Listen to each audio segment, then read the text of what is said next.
अभी जब जनवरी 2025 में पंजाब और हरियाणा हाई कोर्ट के सामने एक क्रिमिनल केस आया कि जो अंडमान निकोबार आइलैंड्स है वो यूनियन टेरिटरी है govern by the president of India और directly falls under the jurisdiction of home ministry headed by Amit Shah.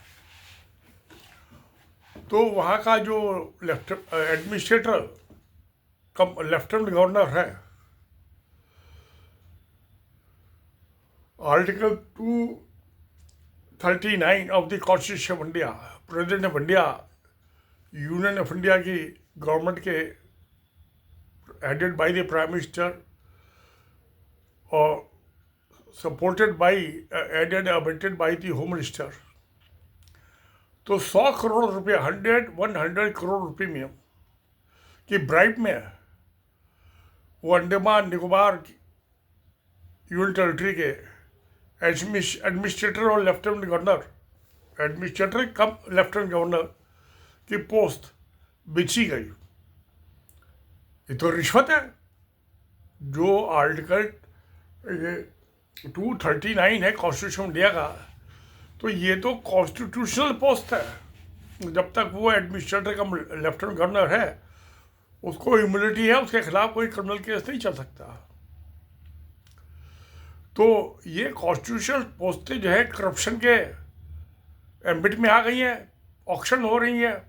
100 crore बहुत बड़ी ब्राइब है। ये ब्राइब का पैसा किसको जा रहा है, कौन ले रहा है रिश्वत? मैं समझता हूँ प्रेसिडेंट ऑफ इंडिया पर पहुँच नहीं रही। ये तो जो होम मिनिस्टर है, होम मिनिस्ट्री है, सब वहीं पे एब्जॉर्ब हो जाती है 100 करोड़ की। और जो यूनियन टेरिटरी है अंडमान निकोबार की, बहुत छोटी सी है। इसमें कमाई के साधन तो होंगे, बजट तो होगा, वो बहुत कम। अब अगर जो मैं इसको कंपेयर करता हूँ, यूनियन टेरिटरी गोवा, दिल्ली, जम्मू कश्मीर और दादर नागर हवेली वगैरह और भी यूनियन टेरिटरी है, उनमें भी एडमिनिस्ट्रेटर है। तो उनमें ब्राइब का रेट क्या होगा? बहुत बड़ा होगा। अब जो ये दिल्ली के कितना बजट है, प्लान आउटले और नॉन प्लान आउटले कितना है, वहाँ से लेफ्टिनेंट गवर्नर साहब को कितनी वसूली पहुँचती है। वैसे ये जो है दिल्ली के लेफ्टिनेंट गवर्नर विनय कुमार सक्सेना, इनके खिलाफ तो गुजरात में भी एक क्रिमिनल केस चल रहा है। इनको इम्यूनिटी है, इसलिए वो ठंडे बस्ते में लगा हुआ चलेगा। जब इनकी लेफ्टिनेंट गवर्नर के पोस्ट से, एडमिनिस्ट्रेटर के पोस्ट से दिल्ली के हटा दिया जाएगा इनको। तो अब जम्मू कश्मीर के यशपाल मलिक वहाँ के गवर्नर थे। उनके टाइम में जो गवर्नर थे तो उसको फुल फ्लैज स्टेट को यूनियन टेरिटरी में कन्वर्ट कर दिया गया। यानी कि यूनियन टेरिटरी स्टेट में कन्वर्ट होते हैं, जैसे हिमाचल वगैरह होते हैं। उल्टा हो गया, उल्टा हो गया, स्टेट यूनियन टेरिटरी बना दिया गया। ये इंडिया में पहली दफ़ा हुआ है। और वहाँ के लेफ्टिनेंट गवर्नर जो थे मनोज झा, तो जब वो यशपाल मलिक थे तो उनके पास एक राम माधव आरएसएस का बड़ा नेता प्रचारक, 2 केसों की फाइल उन्होंने कहा जी ये आप अप्रूव कर दीजिए। ये 300 करोड़ रुपए की ब्राइब दे रहे हैं, रिश्वत। अब यशपाल कमिल तो कुर्ते पजामे वाला चौधरी चरण सिंह का चेला, तो वो मेरठ कॉलेज के यूनियन का भी प्रेसिडेंट होते थे। वो बहुत पुराने नेतागिरी में है। चौधरी चरण सिंह तो खुद पकड़ रहे, जो प्राइम मिनिस्टर भी बन गए थे एक टाइम, वो 5 महीने के तकरीबन। मैं उनसे मिला था, चौधरी चरण सिंह जैसे प्राइम मिनिस्टर बने थे वो। और मेरठ में हमारे घर के सामने से जाते थे पैदल चल के। और उनको ताश खेलने का बहुत था, प्लेइंग कार्ड्स। तो एक दिन जा रहे थे, घर के सामने की सड़क में खड्डे हो रहे थे, तो मेरे फादर ने उनको बुलाया।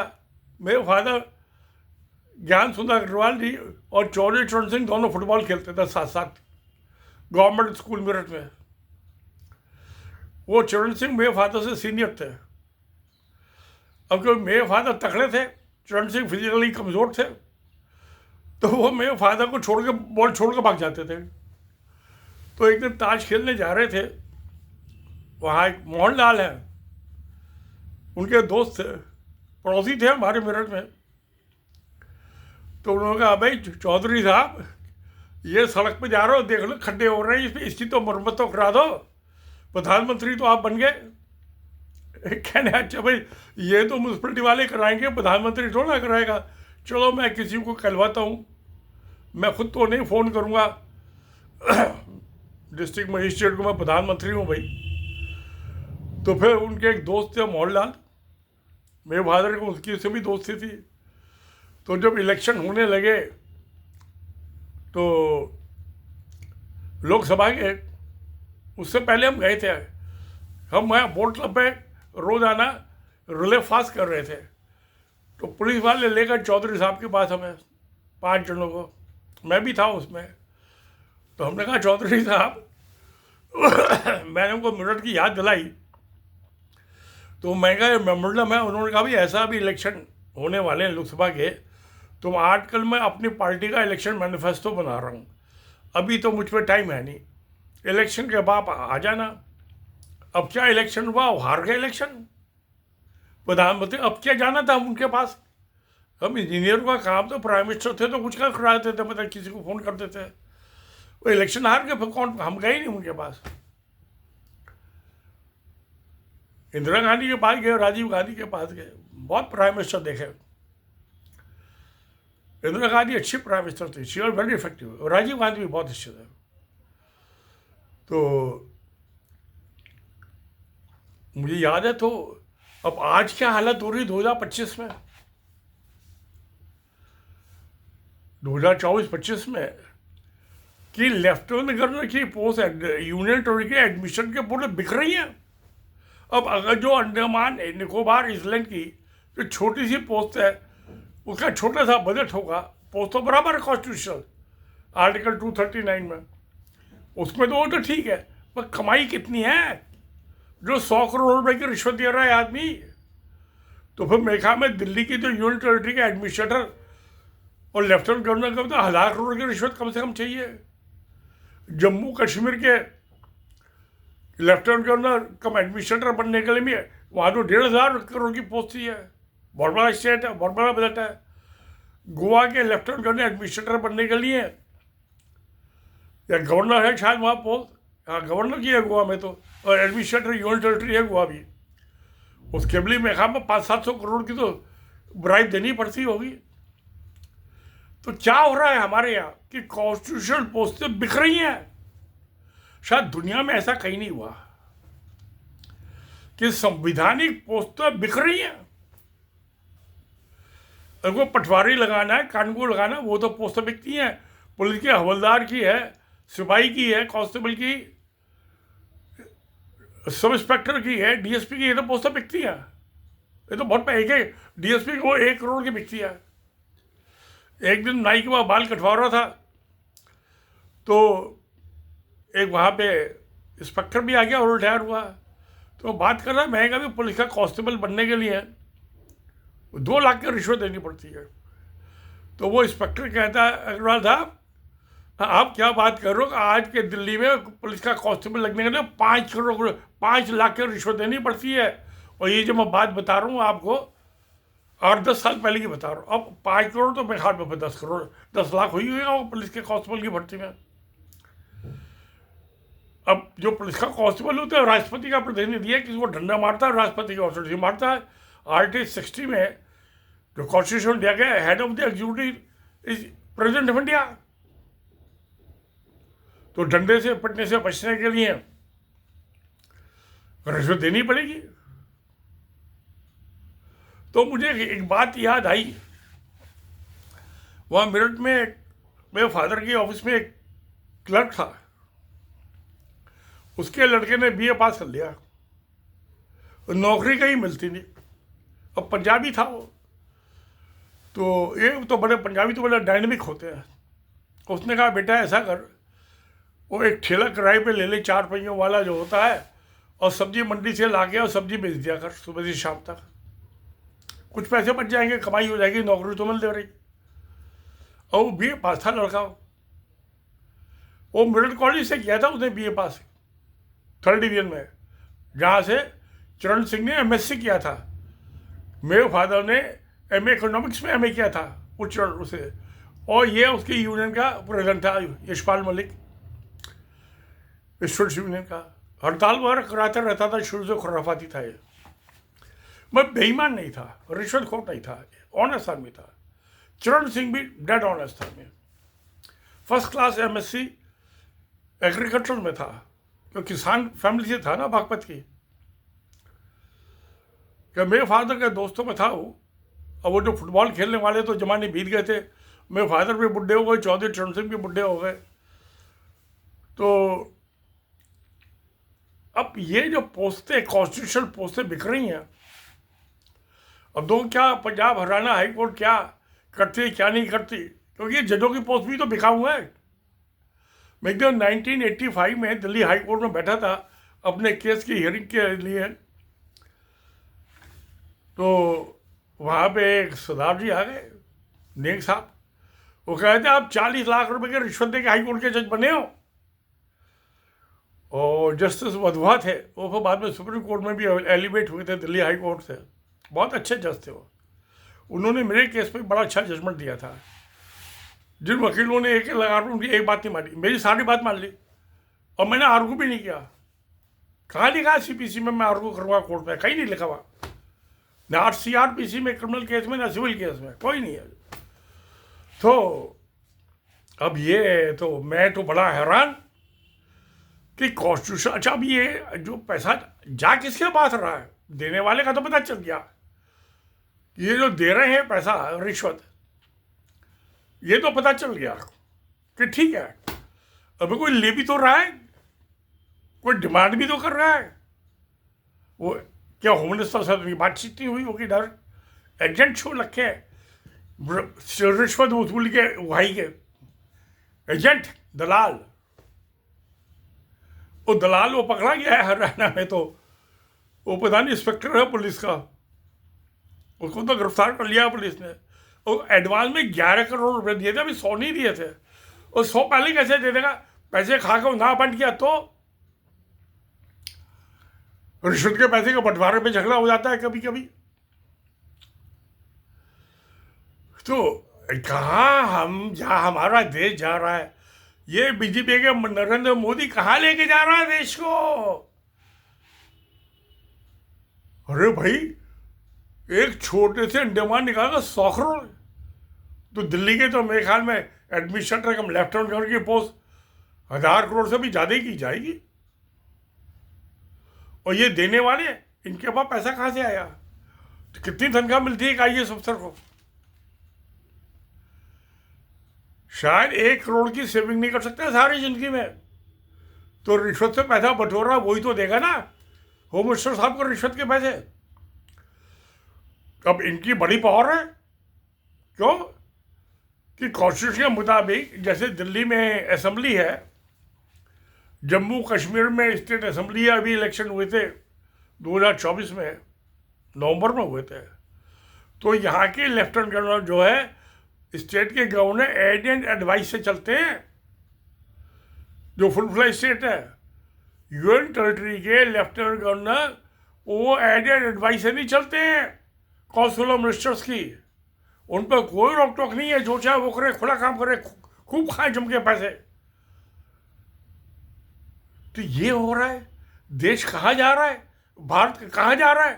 पताल में जा रहा है, पताल में, जहन्नुम में जा रहा है देश।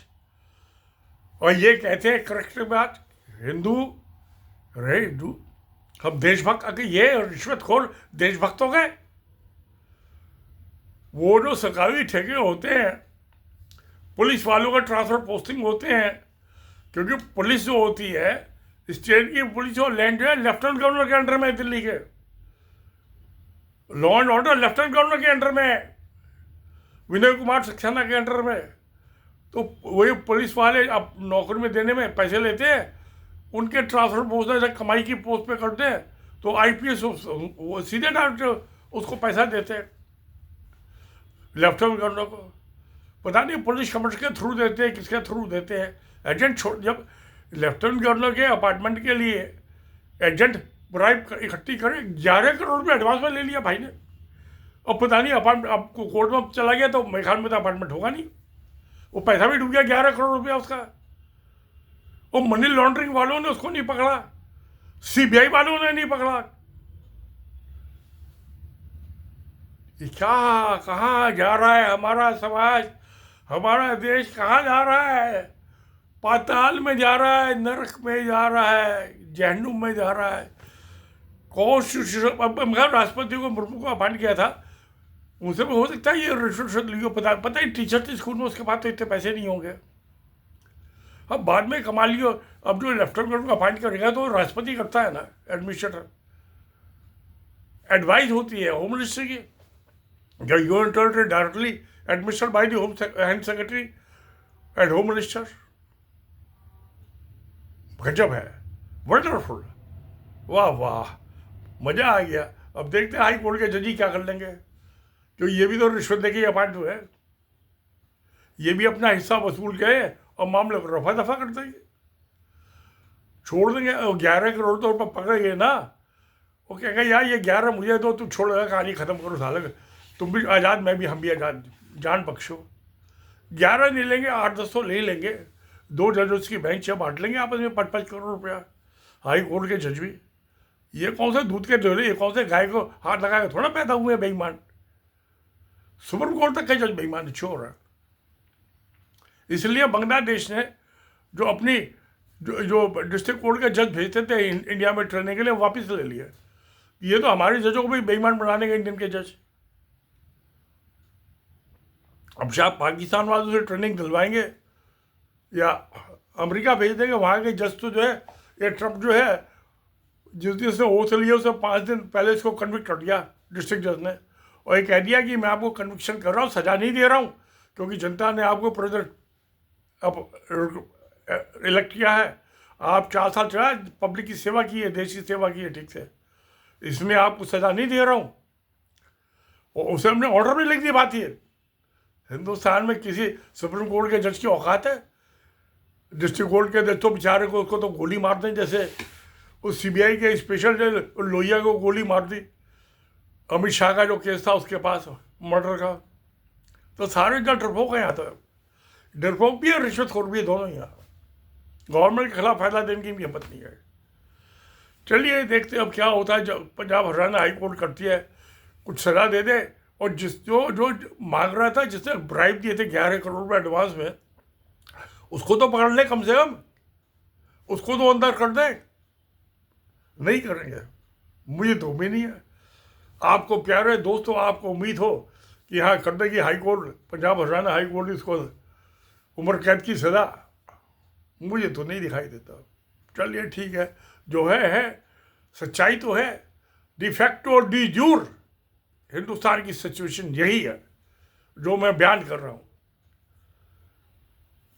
तो जब मैं 80 साल का हो गया, नहीं तो मैं तो खुद पहुंच जाता चंडीगढ़, दिल्ली से नज़दीकी है।